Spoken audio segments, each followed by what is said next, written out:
This is Murder in the Morning with Tony Bruschi and Stacey Cole. All right, brace yourself. This one is it's grim, to say the least. If trigger warning, and I don't put those out often, as you know. No. If anything about child abuse or endangerment or locking them in a closet for a long period of time is going to trigger you, this ain't the story for you. A doctor. This is what makes it. A doctor. I mean, we might as well just stop right there.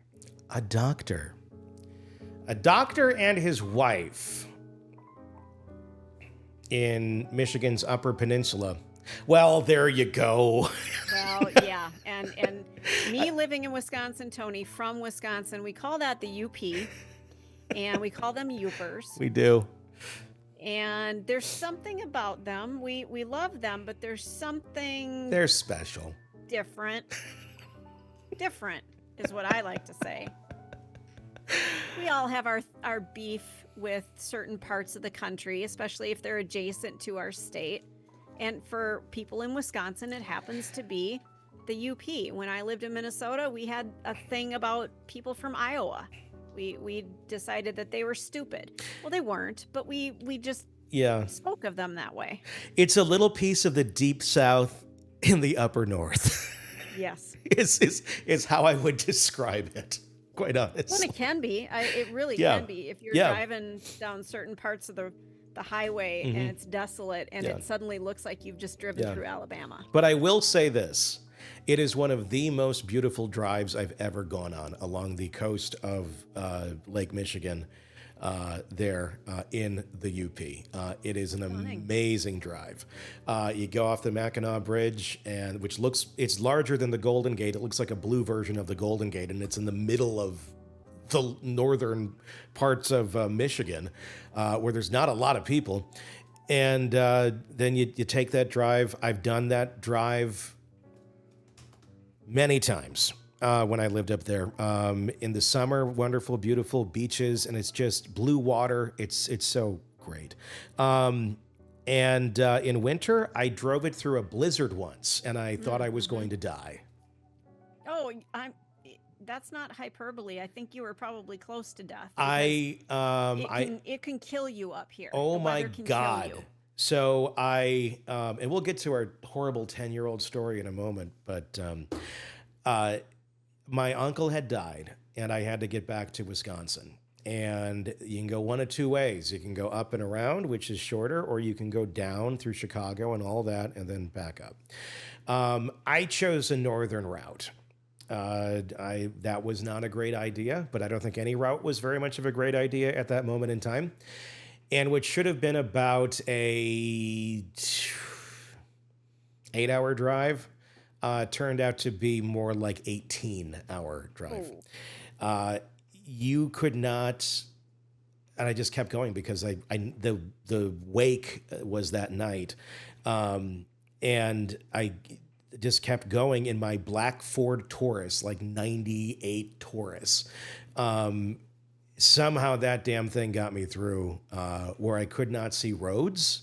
You just see lines of trees, and the road's somewhere in the center, but it's such an untraveled area regularly, even, especially in winter, that there was no markings, and it was just like, it was Russian roulette the whole way. And all the hotels are usually seasonal, so they'd be open in summer, but there's nobody there in winter. And I don't know, I somehow made it through with that little Taurus. I mean, I have F-150 now, and it has trouble getting through some shit. I mean, I don't know.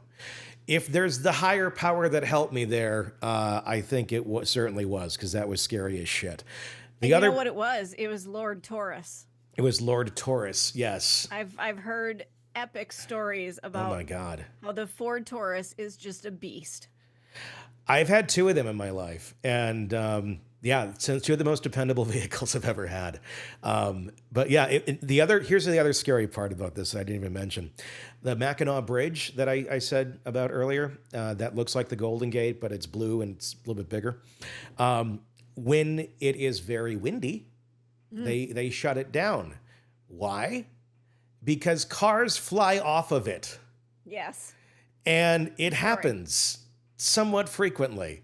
And because there's grates in the middle, you need it for, just the aerodynamics of the bridge. And there's something called gale force winds. And you don't want gale force winds. It gets really, really bad. They could blow a person off, and it certainly can blow a vehicle off. And at the time when I crossed it, they closed it like a half hour after I got across. And you have to go slow. They don't let you go fast that. You're going like 15 miles an hour over like a 7-mile bridge. And it takes a little bit. And you're up there, and if you can see down, that's scary. If you can't, that's still kind of scary because you know your way up. And you can feel your car kind of rocking with the wind. Oh, yeah. And oh my God, that is scary. Because you can almost feel like a little lift. You get the little feeling of like you're lifting, and it's like, whoa, okay, tourist, let's keep going. And you want to go faster, but that would actually make it worse.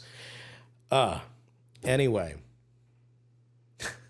A doctor and his wife from Michigan's Upper Peninsula, that's how we got off on all of that, are now facing child abuse charges after authorities say they locked their 10-year-old son, who has special needs, in a closet for months. Yeah, months. Dr. Colin Irish, and I always like to show photos of folks that are worth noting on this program, so here you go. Here's Dr. Colin Irish. She's 57. Can't tell he's Irish at all. And Carrie Irish, 49, were arrested this week and charged with second-degree child abuse, according to law enforcement. They forced their son to sleep inside a makeshift closet turned prison, locking him in for hours each day, stripping away his bedding, and just to add an extra layer of cruelty, making him clean up his own waste. The nightmare came to light when the boy's school raised concerns to Child Protective Services, which then contacted the Marquette County Sheriff's Office. The very same day, authorities removed all 3 minor children from the home, and a 10-year-old was rushed to a hospital to be checked for possible frostbite before being placed in foster care. Just to emphasize, it's that cold in Michigan, and this poor kid was locked in a closet without heat. And this wasn't just any closet. Investigators say it had been modified. We're talking plastic panels, linoleum flooring, and a lock on the outside. No heating vents, no windows, no mattress, no pillow, no blanket, just a cold, hard floor. Like loving parents give their children. Just be thankful there's a roof over your head. Not to mention no heating vents, no windows, no mattress, no pillow, no blanket, just cold, hard floor. But be thankful you have that. The child was allegedly forced to sleep there in nothing but his underwear. If that wasn't bad enough, authorities say he was also made to clean up after himself when he inevitably had to relieve himself in the same cramped space. Again, Dad.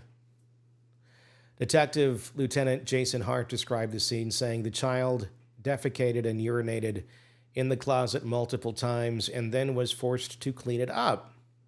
When police arrived, they said the place reeked of cleaning chemicals, which is a chilling detail in itself. Officials haven't released specifics about the child's special needs or the ages of the other 2 kids in the home, but they did confirm they were both minors and male. Interestingly, they don't believe the other children were subjected to the same treatment. Now, let's be honest. Just being in that house sounds like it wouldn't have been traumatic enough, wouldn't it?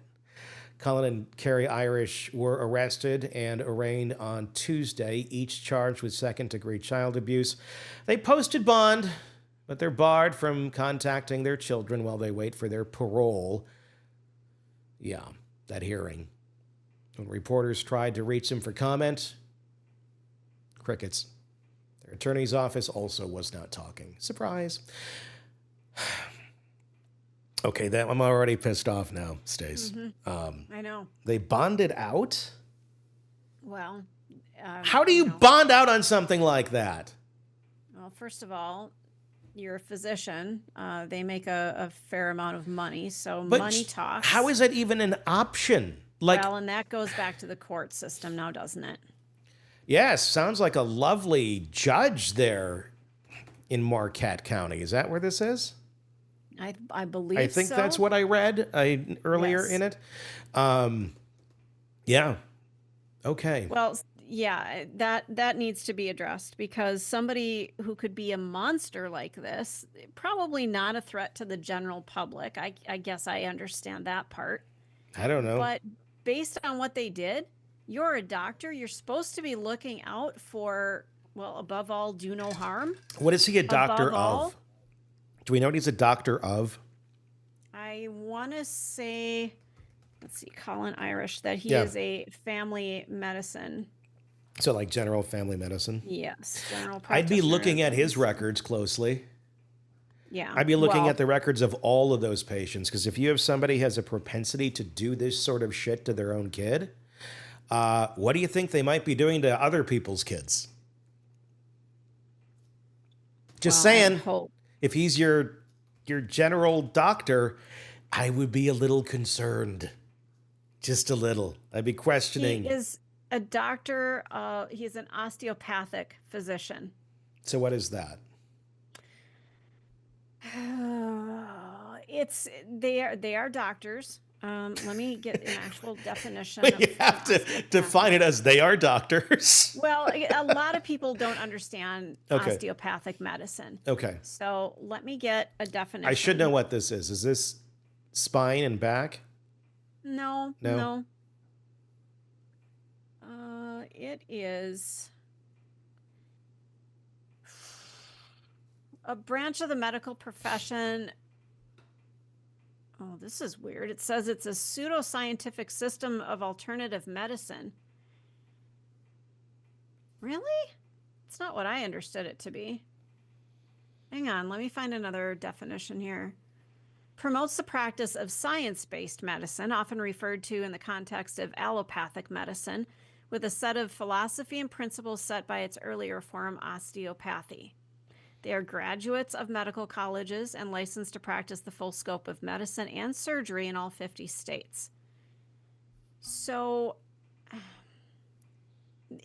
what does an osteopath do? Doctors of osteopathic medicine, DOs, and how their practice differs from or aligns with traditional medicine. Okay, that was, we have a new, I have AI over here. I was going to try and ask it the same question. Let me see if I can find how it's different.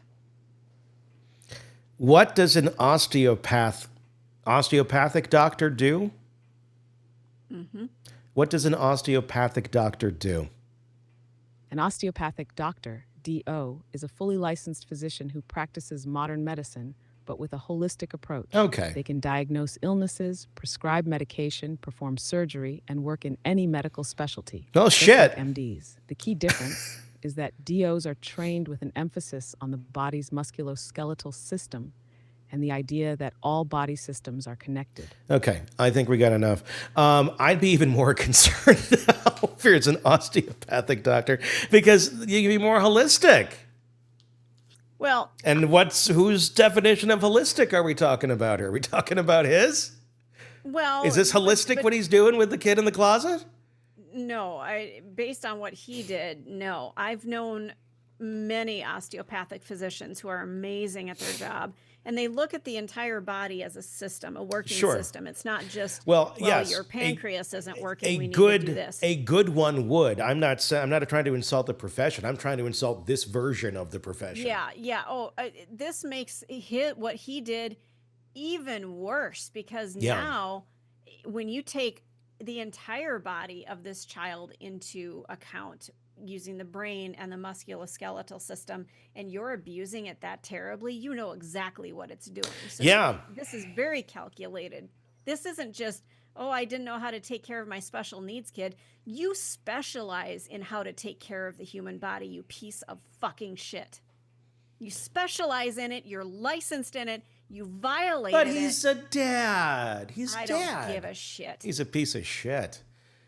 It's If he's horrible. guilty, allegedly, if he's guilty of the kid being in the closet in his own Well, house. the kid was found in the closet and hospitalized, and I get it. I get it. Yeah. You're innocent until proven guilty, but oh my God. I don't know how the kid got in the closet. Again, I'd be checking, seriously, anybody who had him as a doctor. Authorities say they're still digging into the case and more charges could be on the way. Detective Hart made it clear no stone will remain unturned. And Sheriff Greg Zyburt, he straight up called it quite alarming. But what makes this case even more shocking is who these people are. Sheriff Zyburt pointed out the obvious irony. A doctor takes an oath to help people, and yet here we are. Yeah. Dr. Colin Irish was an osteopathic doctor who once ran a family medicine practice in Marquette. His website is conveniently down now, but archive images reportedly show him and his wife smiling with children, one of them in a kiddie pool, another with him wearing a kitchen apron next to a child, the kind of wholesome imagery that makes the case even harder to stomach. If convicted, the couple could face up to 10 years in prison. Yeah, it should be a lot more than that. Well, here's what I'd say. If you watch this in prison in the state of Wisconsin, let somebody know about this story. And when he enters they'll know. that vicinity, here he is. This is the guy. This is the guy. That's the guy. Wisconsin takes care of things like that. That's why Jeffrey Dahmer is no longer with us. That's the guy, by the way, if he is convicted. All allegedly, but if he is the guy, that's the guy. Allegedly. Okay? Allegedly. Unless somebody, broke into his house and was secretly tying his child up in a closet for months, and they were completely oblivious to it, because that could happen. Oh, that could have happened. That could have totally happened. Mm-hmm. Maybe it's, I don't know. I got on another road that I'm not going to go down. Honestly, this is just the latest in a string of disturbing child abuse cases in Michigan. Not long ago, a Pontiac mother was charged with first-degree child abuse for allegedly abandoning her 3 kids in absolute filth for 4 years. The big question here is, how does this keep happening? And how many other kids are suffering behind closed doors, or in this case, locked in closets? In Michigan, I'd say probably a lot. Have you been to Michigan lately? There's lovely parts. I love the state of Michigan. The parts that I frequented, though, were actually pretty well off. Where I worked in Traverse City and Petoskey up there. The rest of the state, like many states, has its problems. But historically, Michigan has had a lot of problems. Look at Detroit. Look at the whole Flint. Look at the whole area, Gary, Indiana, that goes up into Detroit. Everything. That whole area has so many issues, and that's just some of those cities that were once miraculous and wonderful, and then they all fell down after all the industry pulled out. But go into your average farming communities, which are everywhere, and you're going to find again a lot of misery, without a doubt, and it's all over. So, yeah, what are we? I'd be real curious to hear, and obviously people who were around this doctor, probably can't comment, but I would love to know, what was he like to work with? What do his patients have to say? What do the coworkers, the nurses, the receptionists, the medical assistants, what do they have to say about working with this man? What was he like? And if he was a compassionate physician, what's wrong with you that you go home and allegedly do this? I suppose a little digging could answer that and find people to talk about him. Be interesting to do a Yeah. little study on that. Yeah, I think you're going to find a lot of people going, oh, I saw him back in '89, and I had this plantar wart on my foot. You see here, and then they'll try and hold their foot up for the camera. Yes. And yeah, like no, seriously, like, what was he like to work with? Like, well, yeah, that plantar. Oh my God, I got in there. I got the tweezers out, and I got this, and I started just picking in there. And You're not wrong. I was wrong. trying to get that little, pardon my French, shit out of my foot. And then he came in and said, "Is everything all right and good?" And I said, "Yeah, sure is. Yeah, and sure, yeah. and then he left.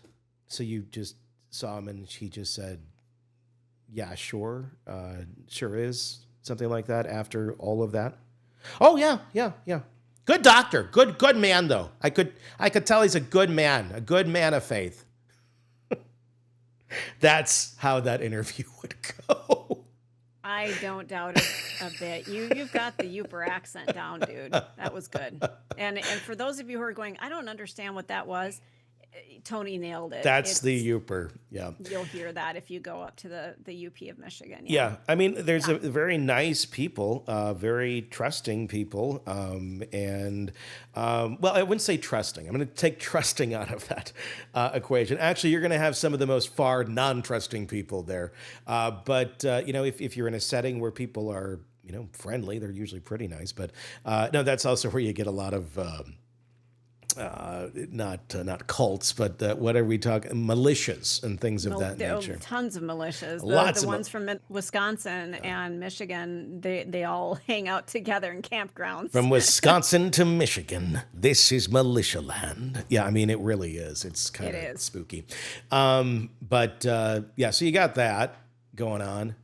But, I mean, I don't know. I do wonder if you're going to get a different story where you're like, oh, yeah, he was a gross guy, and I probably shouldn't go down that road. But I don't know what you would hear. You probably get a little bit of both, but they would both sound 1,000% exactly the same. And both of them